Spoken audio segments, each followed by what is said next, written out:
is disastrous. But we'll be ending this show with our 3 annual opponents for 2026 through 2029. And before we show the annual opponents, I'm going to tell you this, gents. For the first time, well, we don't know what the 2026 schedule will look like until tomorrow night, but we're not going to have LSU as an annual opponent. How are you gentlemen feeling about that? And we'll start with Coach, and then we'll go with Jeffrey. Not liking it, man. You don't like not seeing Bama LSU? I don't like it. I think that's one of the games. That's a benchmark game for me, year in and year out. No matter what the teams look like, that game right there tell you really how good your team is, or really how bad your team is. You saw the year Jalen Milroe ran all over them that first year. LSU's defense had games where people were okay. They might be good, they might not. But after that game, it was like, oh yeah, they're not good, and they weren't good the rest of the year. And our pass game struggled the rest of the year. In that game, we should have had plenty of passing yards. So I'm gonna miss and then the fan base there's a respectful hate for LSU Bama. So I'm not feeling that. Definitely want that LSU annual rivalry, home and home situation to be there. Jeffrey will go with you next, and then when we get done with you, we'll go with what I say, and then we'll pull up the image, so to speak.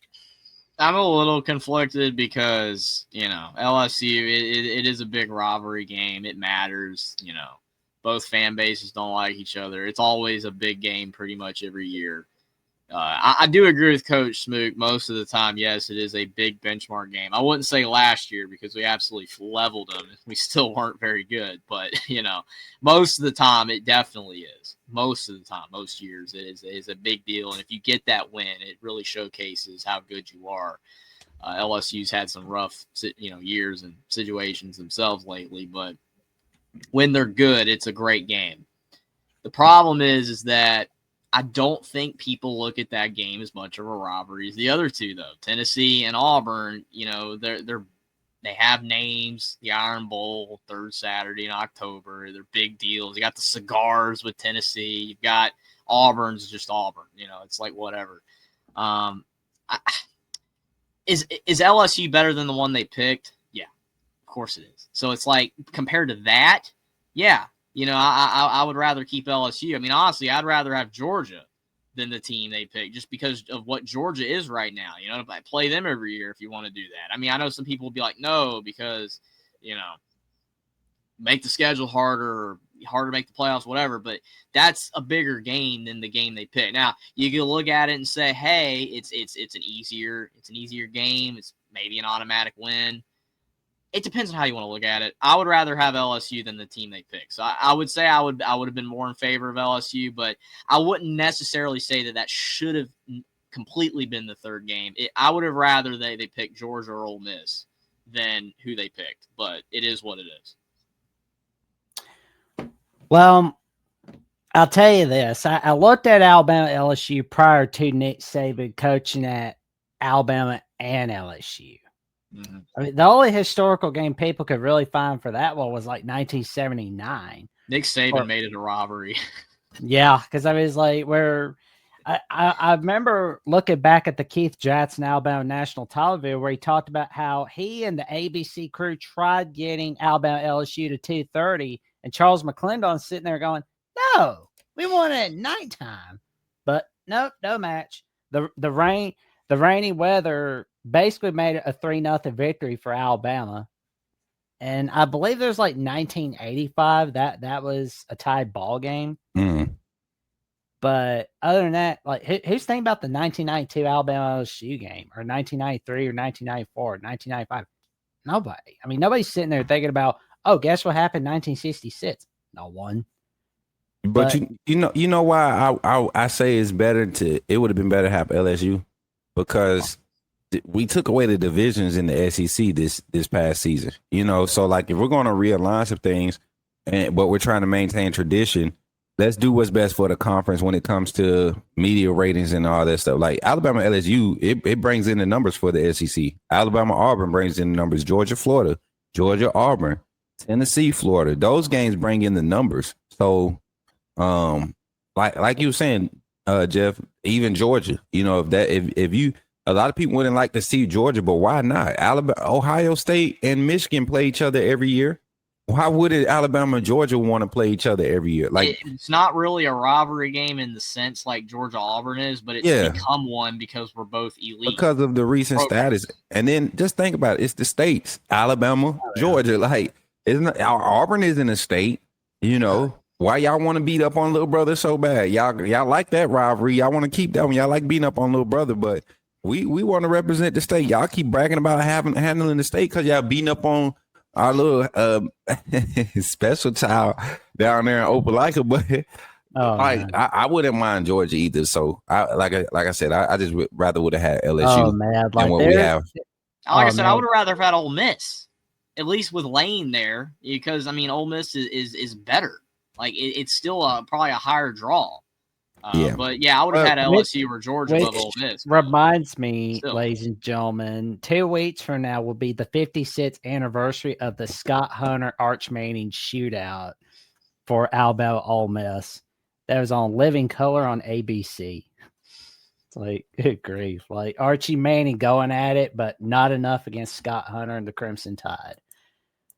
But alrighty, so we've got the news storyline from Chris Lowe at On 3. Can you believe that? Chris Lowe at On 3. I mean, like that's like leaving CBS for Fox in the 1990s. But anyway, so we've got the annual opponents, Auburn, Tennessee, and we got Mississippi State.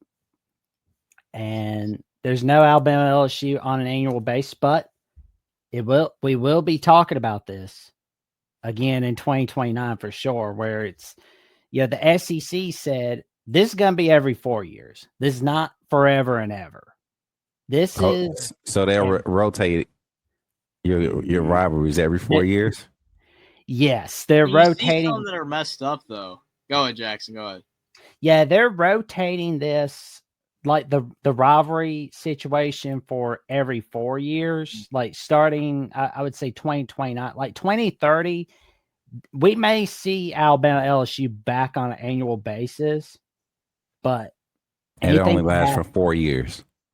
Oh yeah, I mean, that might be cool because then you might mess around. We might see Texas, Florida, Tennessee for 3 years. That'll be a good little 3-rounder for Texas. Put OU on that mud. See, I'm the type. I like to have the hard schedules. I don't know. I feel like when you play the hard teams early, you catch them early when they look bad. When you looking bad, they looking bad too. And whoever cannot look as bad that game, they get so much love going throughout the season. And it is a confidence builder, confidence booster. So yeah, I'm more so, yeah. I think that it's good if, like you said, it keeps rotating and you get some other cool matches. I don't want to lose Auburn. Really don't want to lose Tennessee either, but I mean, if they do drop to like Tennessee to add someone else like that, that's fine, I guess. But I don't love it because you want to keep the tradition. I'm gotta keep that third Saturday. Like Jackson, I'm more of a traditionalist. I like the old rivalries, even though Civil War's dead, dude. It's dead. But still, I like them. Yeah, but you still gotta think too, Jeff. This is just your guaranteed 3 conference opponents for 4 years. That's basically what it is. Like so. That doesn't mean Tennessee won't be on the schedule anymore. You get. I think third Saturday in October is definitely never going to get moved. I don't see. I think the only year that it wasn't third Saturday was COVID year. I believe in the Civil War year, wherever war was going on. But that's fair. That's fair. But I mean, you look at Florida, like you see, like Kentucky. It's like, okay, Florida, Tennessee's better. But it's like, okay. But I mean, I guess you got to balance it out. Like certain good teams got to play bad teams. And I mean, like Mississippi State, they get Arkansas, Vanderbilt. So it's like that's 2 winnable games, right? I mean, they got to find somebody for these teams to play since they're doing it this way. Yeah, I agree with you that you still could get Tennessee, even if they take Tennessee off. You still could get them. They still could schedule them, but it's just interesting. It's just the dynamics are different now that they're doing it this way. Instead of it just being guaranteed, now it's all money for sure. Everything's money. Money. Yes, sir. There But you go, like Mr. Krabs chasing all those coins. But yeah, like for like the third game, I was like, I don't care if they have like LSU, if they have Mississippi State or Ole Miss, just as long as we have Auburn, Tennessee. Like those are the two games that are important to me. Yeah, because like Tennessee, Auburn, so many memories on both those games.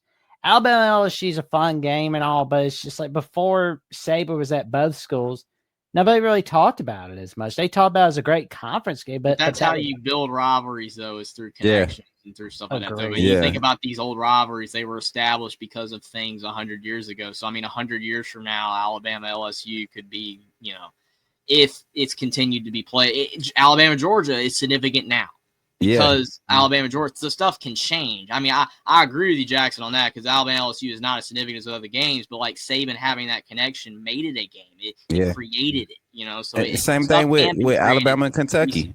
Yeah. Same thing with Alabama and Kentucky for a span. Like the fact that Bear Bryant had been at both programs, like that was a rivalry, for some. So, and it was talked about so much. So, like you rivalries never stop, No. And they may change, names may change on them, but I think the whole reason you have a rivalry is because there has been some history established. There's been some back and forth, and that's what you've been seeing with Alabama, Georgia. I talked about that on my show this morning, and I had to clarify, like, this isn't a traditional rivalry, but this is a rivalry. You're talking about two of the best teams over the past 10 years in the SEC. Representation of the SEC between Alabama and Georgia, I think, is 7 out of the last 10 years has been Alabama or Georgia. Or no, 8 out of the last 10 years has been Alabama or Georgia representing the SEC. So kind of a crazy spot to be in and not consider it a rivalry. So I think we're in a good spot with how they're doing it. If it's going to be every 4 years, they're dropping that extra, rotating that one team, or however they do it. I think it'll be interesting. It'll be good for college football. But well, gentlemen, I was gonna say, like, you did mention that excellent point about Georgia being a great historic game as well, because it was like, again, you not only got Saban and Kirby Smart going at it, and you got, it's funny, like, I look back at some of these classic games, like the Britney Spears comment from Mike Patrick in 2007 before Matthew Stafford's done the game winner. And then you got like 1965 where Georgia upsets Bama. But today, you know what today is, gentlemen? What's that? The 63rd anniversary of Joe Namath's debut against the Georgia Bulldogs in all of college football, where we shut out those Bulldogs to start off the 1962 season. Jeffrey, how you feeling about that, man? Oh, that's cool. That's really cool. Some young man from Beaver Falls, Pennsylvania, is putting those Bulldogs in their place. They beat Georgia so bad that the camera went from black and white to brown and white. Like, it was that bad, like, for Georgia Bulldogs.